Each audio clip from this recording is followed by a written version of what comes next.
डाल डालकर उसमें से सोने चांदी के सिक्के ढूंढा करते हैं। अरे धिक्कार है जो गंगा का पानी उतरने पर तुम सोने और चांदी के सिक्के ढूंढते हो। गंगा का पानी उतरने पर तुम उस मिट्टी में महादेव को ढूंढने का प्रयास करना, तो शायद तुम्हारी जिंदगी सवर जाए, शायद तुम्हारी जिंदगी सवर जाए। शिव महापुराण की कथा कहती है, जिस तालाब का जल कम होता है, जिस कुएं का जल कम होता है, जिस नदी का जल कम होता है, जिस सरोवर का जल कम होता है, वहां की मिट्टी को लाकर जब पार्थिव लिंग का निर्माण कर कर पूजन किया जाता है, तो उस नदी का जल स्तर जितना बड़ा होता है, उस नदी में जितना पानी पहले भरा होता है, उतना भंडार भोलेनाथ उसके घर में भरना चालू कर देते हैं। ये हमारा शास्त्र प्रमाण है। शिव को बनाने के लिए उसमें से मिट्टी ढूंढो, और तुम क्या ढूंढ रहे हो? चुंबक डाल के पैसा, चुंबक डाल के सिक्का, और लगे कितने हाथ में? 100, 200, 500, 1000, 2000, 1 लाख, 1.5 लाख रुपए हाथ में लगे होंगे। इससे ज्यादा क्या लगेंगे? 2 लाख लगे होंगे, इससे ज्यादा क्या लगेंगे? पर यदि उसमें से जब नदी का स्तर नीचे जा रहा था, कुएं का पानी कम हो रहा था, तालाब का पानी कम हो रहा था, जलाशय का पानी कम हो रहा था, उस समय पर वहां की मिट्टी को लाकर पार्थिव का निर्माण करते, शिवलिंग बनाकर उसकी पूजन कर कर विसर्जन कर देते, तो नदी पूर्व में जितनी भरी हुई थी उतना भंडार मेरा भोलेनाथ तेरे घर का भर देते। ये हमारा शास्त्र का। एक बार हमने ये कथा पहले कही है, तो किसी ने पूछा, क्यों गुरुजी, उस मिट्टी में ऐसा क्या हो जाता है कि भगवान शंकर जितना उस नदी में पानी भराता है उतना भगवान उसका घर का भंडार भर देता है, उस नदी में ऐसा क्या हो जाता है, उसकी मिट्टी में ऐसा क्या हो जाता है? तो शिव महापुराण की कथा में आता है, कृष्णेश्वर महादेव की कथा। 12 ज्योतिर्लिंग में से 12वां ज्योतिर्लिंग सुधर्म नाम के ब्राह्मण की 2 धर्म पत्नी थी, भूष्मा और सुदेहा।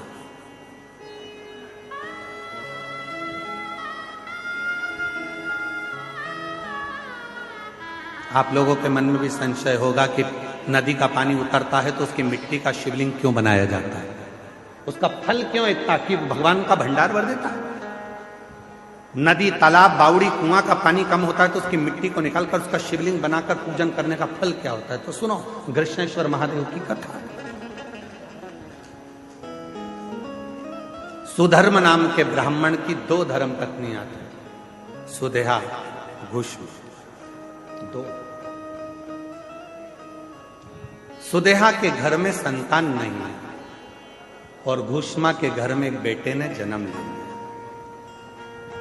बेटे ने जन्म लिया तो सुदेहा का मुख उतर गया, मेरे गर्भ से औलाद नहीं हुई, और भूष्मा को औलाद हो गई।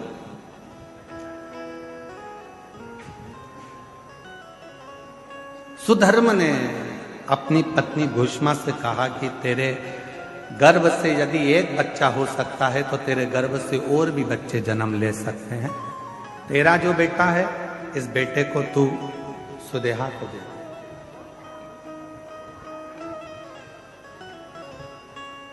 इस बेटे को तू सुदेहा को दे दे।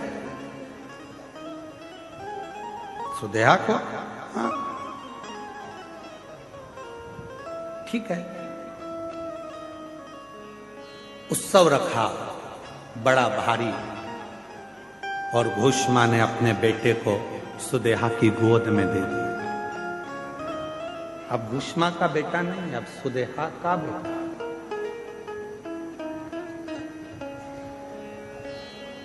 सुदेहा का बेटा। धीरे धीरे बच्चे को पाल पोस कर सुदेहा ने बड़ा किया। वो बच्चा जब बड़ा हो गया, उसका विवाह हो गया, बहू घर में आ गई। बहू आई तो बहू को मालूम पड़ा कि मेरी असली सास तो भूष्मा है, सुदेहा की गोद में मेरे पति को दिया गया, पर सास तो भूष्मा। अब वो सुदेहा को कम मानती है और भूष्मा को ज्यादा मानती है। भूष्मा के लिए चाय लेकर जाए, भोजन लेकर जाए, नाश्ता लेकर जाए, पांव पड़े, सुदेहा को पूछे नहीं। सुदेहा को गुस्सा आ गया, बहू मेरी और पूछ रही भूष्मा। बेटा ही नहीं रहेगा तो बहू किस काम की? रात को सोया था बेटा, बहू गई थी मायके और बेटा सोया था, तभी सुदेहा ने अपने बेटे के तलवार से काट काट के टुकड़े कर दिए, कपड़े में बांध लिए, सिर पे पोटली रखी, तालाब में फेंक, तालाब में फेंक, एक बावड़ी में, एक तालाब में। उस टुकड़े करे हुए शरीर को जब फेंका, सुदेहा आ गई, समय निकला, तालाब का जल नीचे जा रहा था और भूष्मा उसी सरोवर की मिट्टी को लाकर उसका शिवलिंग बनाकर पूजन कर कर मिट्टी के शिवलिंग को, पार्थिव शिवलिंग को सिर पे रखकर चली और तालाब में विसर्जन करने चली।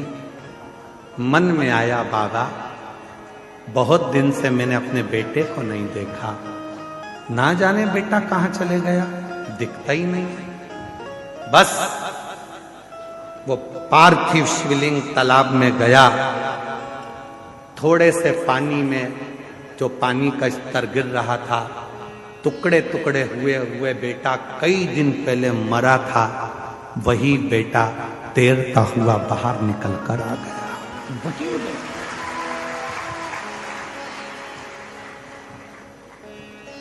चीख पड़ी, मेरा बेटा और पानी में।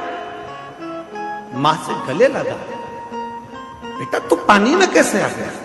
पता नहीं, पर अंदर कोई बाबा था। दोनों पति पत्नी ने मेरी बहुत सेवा की। भूष्मा ने आवाज लगाकर कहा, बाबा मैं जानती हूं कोई दूसरा बाबा नहीं आ सकता, बाबा तो मेरा महादेव ही होगा। बाबा आओ दर्शन तो दो। तब मेरे भोलेनाथ निकल कर बाहर आए और कहा, भूष्मा जिस सरोवर में ना जाने कितने पार्थिव शिवलिंगों का निर्माण होकर विसर्जन हुआ, वो मिट्टी इस सरोवर में जमती चली गई और उसी मिट्टी के भाग से तूने मेरे शिवलिंग का निर्माण करा।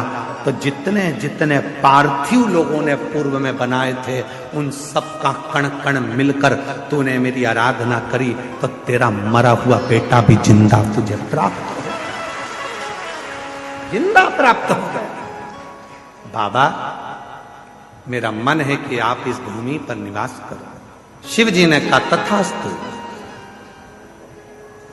मैं तेरे नाम से, कृष्णेश्वर महादेव के नाम से 12वें ज्योतिर्लिंग के रूप में इस पृथ्वी पर विराजमान। 12वां ज्योतिर्लिंग का जो पूजन होता है, कृष्णेश्वर महादेव का जो पूजन होता है, कृष्णेश्वर महादेव की जो आराधना होती है, वो दुनिया के लोग जिस दिन समझ गए यहाँ जल का स्तर नदी का गिरा, गंगा जी थोड़ी खाली हुई, तुम चुंबक लेकर पहुंच गए, पैसा ढूंढने पहुंच गए, सोना ढूंढने पहुंच गए, चांदी ढूंढने पहुंच गए, नदी तालाब बावड़ी का स्तर गिरा, तुमने उसका पानी में सोना चांदी ढूंढा नहीं। जैसे ही नदी तालाब बावड़ी का पानी नीचे आए, उसकी मिट्टी को लाकर एक बार पार्थिव शिवलिंग का पूजन करो और आराधना करो। जैसे तेरी नदी का जल बढ़ता है, खूब बढ़ता है, ऐसे मेरे घर में भंडार भरना, सौभाग्य बढ़ना, संतान बढ़ना, वैभव बढ़ाना, तू कृपा करना। जैसे कृष्णेश्वर पर, भूष्मा पर तूने करुणा करी, वैसे मुझ पर कृपा करना। वो करेगा।